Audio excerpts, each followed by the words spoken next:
And the big story tonight, for those of you who don't know, is that Rangers have had a £1.25 million bid agreed for Nacho Novo. Right, now, I thought you'd been happy with that because you need the money. Now, the story goes that Rangers weren't making any serious bid at all.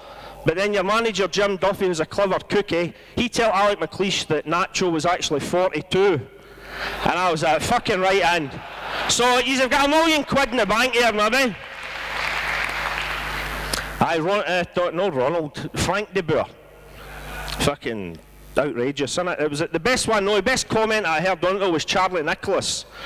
Charlie was on Radio Clyde the other night, and you know what Charlie's like. And he had a great quote, I kid you not. Charlie was on, they were blathering away about this story with Frank de Boer on Radio Clyde.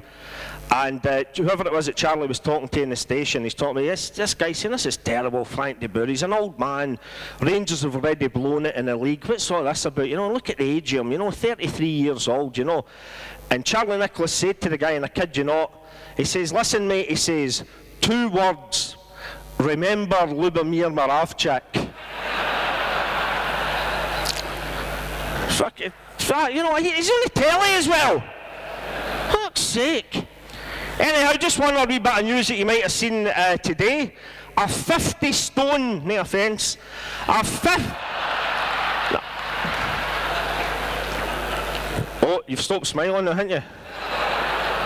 That's alright, she was giving me the fingers, and I'll reciprocate after the show. You like this? This is a true story, it was in the record this morning. A 50 stone woman from Hampshire died when she fell out of bed. And it was revealed tonight the accident apparently happened when she rolled out to get her mobile phone to text Andy Gorham. We bit of fun in every story. But anyhow, we will be shortly starting with the questions, just when I have the wee drink it. And remember, you can ask absolutely anything. Anything that happens. None that happens tonight can be strange, or what happened to me there. I was coming up just when you cut in at that H&M shop, High Street as I. And I was walking up there, got the motor, thought, nice wee walk, stretch your legs, calm down, wee bit of nerves, Caird tall, blah blah blah. And I'm coming along, and just outside one of the big shops, there's a dosser lying there, outside the shop. Terrible state he was. Flea-bitten coat, really needing a shave. Big fucking flea-bitten dog with him, you know. And the bonnet out, looking for a couple of coppers, you know. I thought, that's terrible, you know. Here we are worrying about a football club, and there's a man, member of human society, and he's in that state. Sags into my pocket, takes out a tenner, shoves it in the guy's bonnet. Just as I did that, the boy fucking bounces up, and he goes, when I was young, life was so logical. And I says, that's Supertramp. He says, thanks very much, mate. Bizarre. True story as well. So we're going to start with the questions any time, and the main thing of today tonight is try and cheer me up a wee bit, because on Sunday, you like this one, because you're that age, you're quite sentimental and all the rest of it, but this Sunday coming is actually, don't nudge your man, he fucking agrees with me, don't you? That's the game. As he was saying to me earlier, you're the best argument yet for carbon monoxide. That's it. Good old faulty fucking heater in the house nowadays. It was this Sunday. This might even get I know there's no many pantomimes in here, but this might even get a wee awe. Because it's this Sunday, will be exactly a year, and this is a true story, since my old grandfather died. Now I didn't say he had a heavy fucking cold, he died! He died! That's better!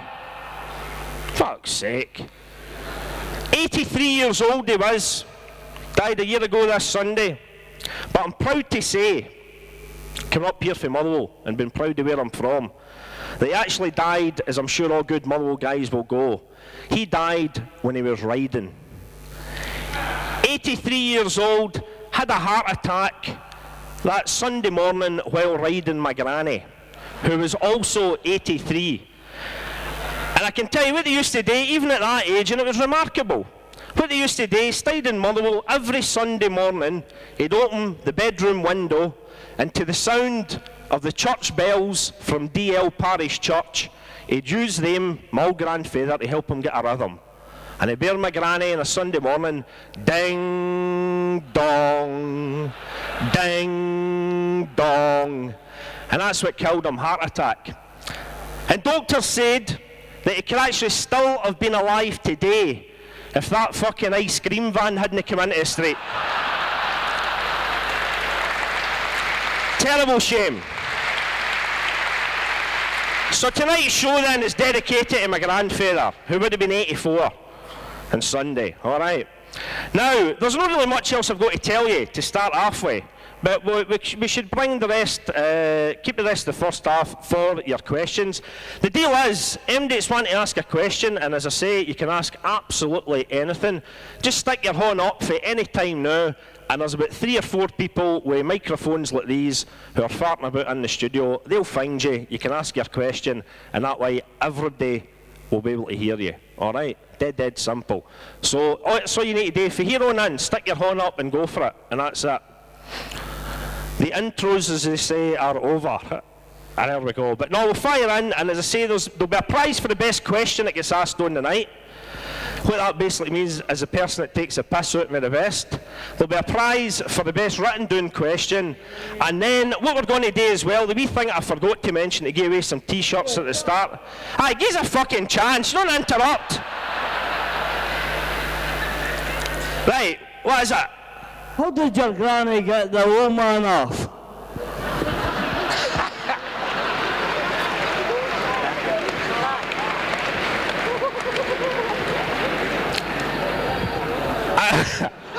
How did she get him back off?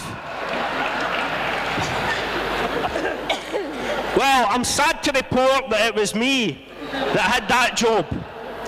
And there you go. It was only fair it was a fucking threesome we were having at the time, but that is Motherwell. That sort of stuff's legal, don't worry about it. Now see, that's a good question. I've been to things like this in the past and folks say, do you miss James McFadden since he's been away? And you fuck off, you know. When you get into administration, how much in the pound does the taxman get? Get yourself, you know. Pish. What a rubbish. That's a good question. Well done, mate. That's worth a t-shirt right away. Now, the other wee thing we're going to have is a friend in here tonight who's actually been doing to see the show in Glasgow, offside. No, right. Well, now if you wait till the microphone comes to you, be fine. Now, if any have been done, the way we always do the show in the wee warm-up before we start the recording is we have a joke competition with the audience, right? Now, it normally involves, there's about 200 in the audience in the BBC. I'll fart about in the audience, them to get a joke for us, blah, blah, blah, run about with the mic, and the winner, the guy that tells the funniest joke compared as far as the audience are concerned, wins a t-shirt. So I'm going to do that as well tonight, wee bit of a different setup, but anybody, we're looking for maybe 10 folks, anybody that would like to come up and tell a wee joke, all you need to do is maybe queue up down here at the bottom of these stairs here. We'll bring you up one at a time. You can tell us maybe why Dundee should be saved. You can tell us maybe why you hate Dundee United, or indeed if you're an Arab, why you hate Dundee. Then you can tell us your joke, and judging